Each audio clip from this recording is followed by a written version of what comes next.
এই ভিডিওটি জান্নাতুল ফেরদাউস মালিহা আপুর কমেন্ট থেকে অনুপ্রাণিত। আপু লিখেছেন, রাতে আইফোন 13 এর ব্যাটারি 86% রেখে ঘুমিয়েছেন, কিন্তু সকালে উঠে দেখেন 19 থেকে 22% হয়ে গেছে।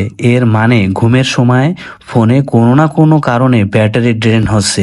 এর পেছনের কয়েকটি সাধারণ কারণ থাকতে পারে। চলুন এক এক করে সব কারণগুলো আমি আপনাদের বলে দিচ্ছি, তারপর এটা কিভাবে সমাধান করবেন সেই প্রসেসটি দেখিয়ে দিচ্ছি। এক নম্বর কারণ হলো ব্যাকগ্রাউন্ড অ্যাপ চালু থাকা। দ্বিতীয় নম্বর কারণ হলো লোকেশন সার্ভিসেস সবসময় অন থাকা। তৃতীয় নম্বর কারণ হলো সিস্টেম আপডেট বা অটোমেটিক আপডেটস। চতুর্থ নম্বর কারণ হলো আনঅপটিমাইজড ব্যাটারি সেটিংস। 5 নম্বর কারণ হলো পোর সিগন্যাল বা ওয়াইফাই চার্জিং।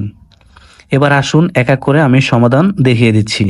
প্রথমে যেটা বললাম ব্যাকগ্রাউন্ড অ্যাপস রিফ্রেশ, এই ব্যাকগ্রাউন্ড অ্যাপস রিফ্রেশ আপনাদের অবশ্যই বন্ধ করে রাখতে হবে।